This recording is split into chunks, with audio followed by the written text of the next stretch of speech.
رسول اکرم صلی اللہ علیہ وسلم نے فرمایا انما الدنیا لاربعۃ نفر،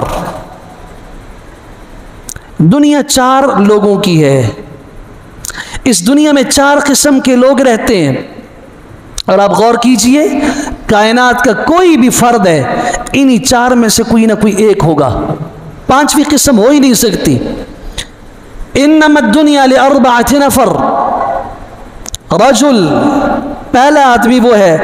رزقہ اللہ مالا وعلما، جسے اللہ نے مال بھی دیا علم بھی دیا، فہو یتقی فیہ ربہ، وہ اس مال اور علم کے معاملے میں اپنے رب سے ڈر رہا ہے، ویصل رحمہ، صلہ رحمی کرتا ہے، جوڑ پیدا کرتا ہے، اپنے رشتہ داروں کے ساتھ تعلقات کو توڑتا نہیں ہے، جوڑتا ہے، وَيَعْلَمُ لِلَّهِ فِي حَقًّا، اللہ تعالیٰ کا حق بھی جانتا ہے کہ مال میں اللہ نے کیا حق رکھا ہے میرے اوپر، علم کا میرے اوپر اللہ نے کیا حق رکھا ہے، فَهُوَ بِأَفْضَلِ الْمَنَازِلِ، یہ خوش نصیب آدمی دنیا کا سب سے بلند ترین مرتبہ پانے والا آدمی ہے۔ سمجھ رہے ہیں آپ؟ اللہ نے علم بھی دیا مال بھی دیا، اللہ سے ڈرتا بھی ہے، صلہ رحمی بھی کرتا ہے، اور اس کے اللہ کا حق بھی جانتا ہے اور دیتا ہے۔ فَهُوَ بِأَفْضَلِ الْمَنَازِلِ، یہ روئے زمین پہ رہنے والے انسانوں میں سب سے افضل ترین مقام اور مرتبے کا آدمی ہے۔ دوسرا شخص رجل رزقہ اللہ علما، اللہ نے صرف علم دیا، مال نہیں ہے اس کے پاس، صرف علم ہے مال نہیں ہے، لیکن وہ نیت یہ رکھ رہا ہے اے اللہ کاش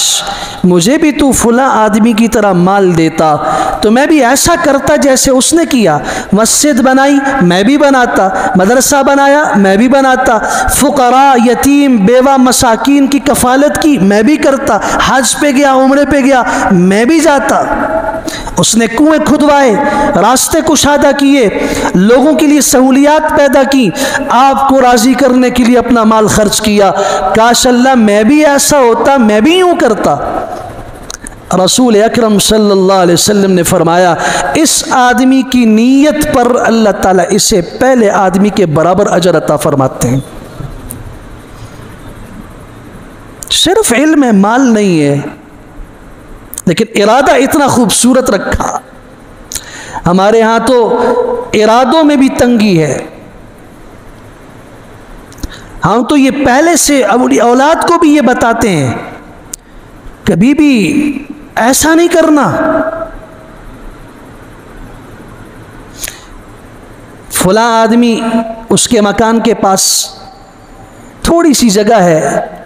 جو میری ہے، میرے کسی کام کی نہیں ہے، اس کا اس سے بہت بڑا کام ہو سکتا ہے، اس کے گھر کی تنگی دور ہو سکتی ہے، وہ پیسے دے کے بھی لینے کے لیے تیار ہے۔ میں آپ کے معاشرے سے سوال کرنا چاہتا ہوں کیا ہم اس کی اس مجبوری میں اور اپنی اس فراخی میں جو ہماری ضرورت سے بھی بڑھ کے ہے ہم دینے کے لیے تیار ہیں؟ اپنی اولاد کو بھی کہتے ہیں ورنہ کے والا بالکل نہیں دینا۔ گلیاں دیکھو اپنے گاؤں کی جہاں کی زمینیں کوئی قیمت نہیں رکھتی، تنگ گلیاں، وہاں جنازے کی چارپائی نہیں گزر سکتی، کیوں؟ میں نے نہیں دی جگہ،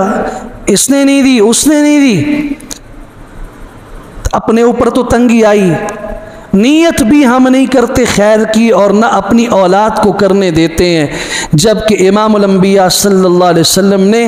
اچھی نیت کے اوپر اجر کتنا عظیم بتایا ہے۔ آدمی صرف علم رکھتا ہے مال اس کے پاس نہیں، لیکن نیت بڑی اونچی ہے، اللہ مجھے تو فلاں آدمی کی طرح مال دیتا میں بھی آپ کو راضی کرنے کے لیے مال کو خرچ کرتا، نتیجہ یہ ہے کہ اس کو اللہ پہلے کے برابر اجر عطا فرماتے ہیں۔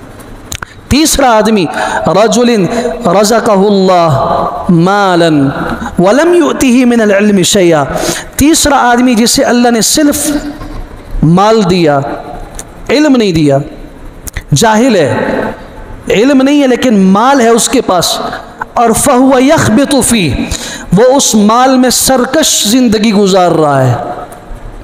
اپنے اللہ کو خوش نہیں کر رہا، جہاں اللہ کی ناراضگی ہے وہاں اس کا مال کھلے عام خرچ ہو رہا ہے. فَهُوَ يَخْبِطُ فِي،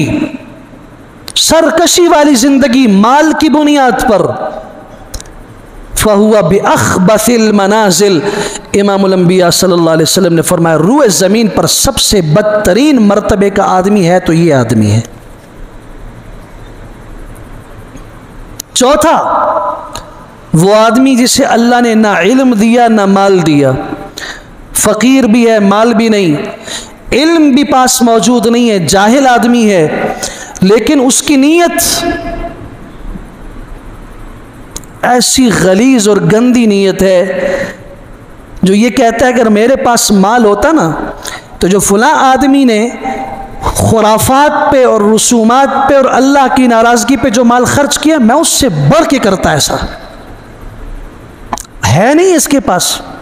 نیت آج سے اتنی گندی رکھی ہوئی ہے اگر میرے پاس یہ مال ہوتا تو میں اس سے بڑھ کے یہ گندا اور اللہ کو ناراض کرنے والا کام کرتا، اس پہ یہ مال خرچ کرتا. رسول اللہ صلی اللہ علیہ وسلم نے فرمایا یہ اپنی نیت کی بنیاد پر اس تیسرے آدمی کے برابر گناہگار ہے. جو اخبث المنازل میں ہے، بدترین مرتبے پر ہے، اس کے برابر ہے یہ آدمی صرف اپنی نیت کے اعتبار سے. اس حدیث سے ہمیں ایک بہت بڑی بات معلوم ہوئی کہ انسان اپنی نیت کی بنیاد پر وہ منزل طے کر لیتا ہے جس کی طرف اس کا قدم بھی نہیں اٹھا. چنانچہ مال موجود نہیں، حج پہ نہیں جا سکتا، لیکن گھر میں بیٹھ کے نیت کر رہا ہے اللہ مجھے اگر تو نے فلاں کی طرح مال دیا ہوتا میں بھی حاجیوں میں شامل ہوتا، میں بھی حج پہ جاتا. یہ گھر میں ہوتے ہوئے بھی اللہ اسے حاجیوں کی فہرست میں قیامت کے دن اٹھائے گا. یہ حدیث سنن ترمذی کی ہے.